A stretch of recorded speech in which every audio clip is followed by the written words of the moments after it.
우리가 평생 다뤄야 할 가장 복잡하고 강력한 운영체제가 있다면 그건 바로 우리 마음일 겁니다. 근데 되게 신기한 건 우리 대부분은 이 OS를 거의 자동 모드로 두고 평생을 살아간다는 거죠. 그래서 한번 이렇게 여쭤보고 싶어요. 여러분의 마음이 여러분을 끌고 다니나요? 아니면 여러분이 마음의 진짜 주인이신가요? 오늘 우리가 파헤쳐 볼 이야기는 바로 이 질문에서 시작됩니다.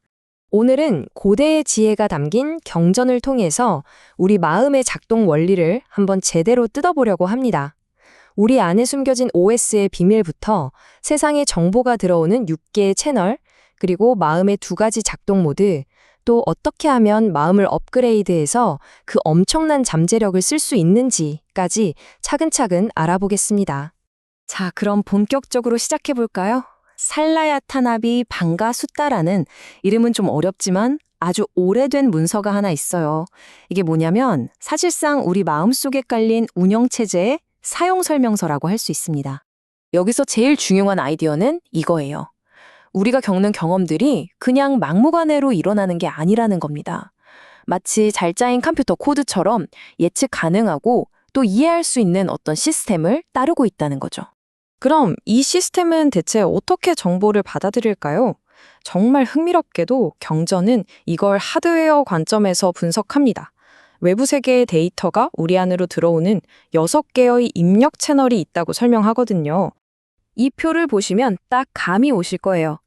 왼쪽은 우리 몸에 있는 내부 포트, 즉 눈, 귀, 코, 혀, 몸, 그리고 생각하는 마음까지 6가지 감각기관이고요.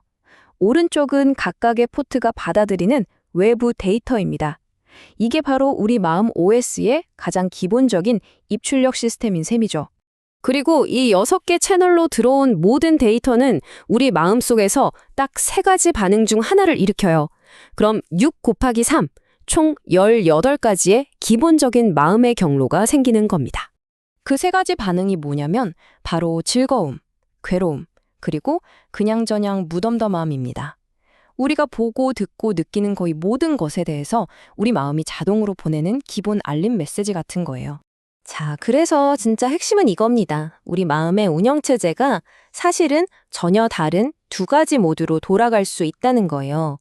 하나는 그냥 기본값으로 설정된 반응적인 모드, 다른 하나는 우리가 의식적으로 선택하고 업그레이드할 수 있는 자유로운 모드입니다. 이 2 모드를 좀 더 자세히 볼게요. 게아시타는 우리의 기본 설정 값이에요. 세상의 것들을 얻으면 좋아하고 못 얻으면 싫어하는 그런 반응이죠. 반면에 네카마시타는 그런 반응에서 벗어나려고 의식적으로 업그레이드한 상태를 말합니다. 이 세속적인 모드는 전적으로 바깥 세상에 달려 있어요. 예를 들면 최신 스마트폰을 사서 기분이 좋고 그걸 잃어버려서 슬픈 것처럼 말이죠.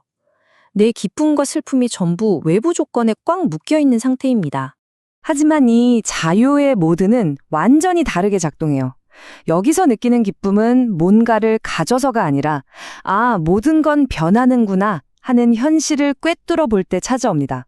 마음의 평온함도 뭔가를 무시해서가 아니라 명확하게 관찰하기 때문에 생기는 거죠.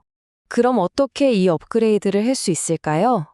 놀랍게도 그 열쇠가 단어 하나에 숨겨져 있습니다. 우리가 흔히 쓰는 번역이 얼마나 중요한 원래 의미를 놓치고 있는지 곧 알게 되실 겁니다. 바로 이 부분입니다. 우리가 보통 평정심이나 무관심이라고 번역하는 우페카라는 단어가 있어요. 그런데 이 단어의 뿌리를 언어학적으로 파고 들어가 보면 우파는 가까이, 이카티는 본다는 뜻이거든요. 합치면 뭐죠? 가까이 다가가서 자세히 지켜본다는 뜻입니다. 외면하는 게 아니라 오히려 더 적극적으로 관찰한다는 거의 정반대의 의미였던 거죠. 그러니까 이건 절대 그냥 신경 끄기가 아닙니다. 오히려 자동 반사적으로 반응하지 않고 일어나는 현상을 있는 그대로 지켜볼 만큼 충분히 아주 깊은 주의를 기울이는 거예요. 이 관점 하나 바꾸는 게 모든 걸 바꿉니다. 좋아요. 그럼 이 업그레이드 실제로 어떻게 설치해야 할까요? 경전엔 아주 명확한 행동 지침을 줍니다. 이것을 발판 삼아 저것을 버려라. 이 과정을 사다리 오르기처럼 생각해 보세요. 1단계, 통찰에서 오는 더 수준 높은 즐거움을 이용해서 세상적인 즐거움에 대한 집착을 버립니다. 2단계, 진정한 자유를 향한 열망을 발판 삼아서 세상적인 괴로움을 넘어섭니다. 그리고 마지막 3단계, 명료한 관찰의 힘으로 무지에서 오는 무덤덤함을 버리는 거죠. 한 칸 한 칸 올라가는 겁니다. 이 사다리의 개념을 한마디로 요약하면 이거예요. 오래된 반응적인 습관을 새로운 의식적인 기술로 교체하는 과정입니다. 말 그대로 마음을 적극적으로 다시 훈련시키는 거죠. 한 번에 한 걸음씩요. 그럼 이 훈련의 끝, 그 최종 단계에 도달하면 어떻게 될까요? 경전에서는 그 엄청난 잠재력을 동물을 길들이는 것에 비유해서 설명합니다. 아무리 뛰어난 조련사라도 말이나 코끼리를 훈련시켜서 한 번에 한 방향으로만 가게 할 수 있을 뿐이라고 해요. 물론 그것도 대단한 기술이지만 명확한 한계가 있다는 거죠. 그런데 이걸 보세요. 완전히 훈련된 인간의 마음은 차원이 다릅니다. 한 방향에 갇혀 있질 않아요. 물질의 세계부터 시작해서 무한한 공간, 무한한 의식의 세계까지. 경전에서는 최소 8가지가 넘는 서로 다른 경험의 차원을 자유자재로 넘나들 수 있다고 말합니다.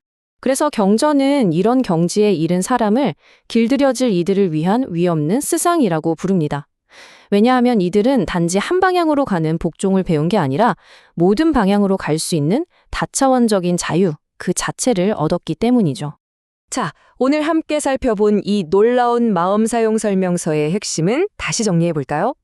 첫째, 우리 마음엔 기본 OS가 있다. 둘째, 이 OS는 반응 모드와 의리도 모드 2가지로 실행될 수 있다. 셋째, 업그레이드의 열쇠는 단어의 진짜 의미를 파악하는 데 있다. 넷째, 그 길은 통찰을 이용해 반응을 벌이는 사다리와 같다. 그리고 마지막으로 그 잠재력은 한계가 아닌 무한한 자유다. 이제 여러분은 마음의 사용 설명서를 모두 읽으셨습니다. 그렇다면 오늘 여러분은 어떤 운영체제를 선택해서 실행하시겠습니까?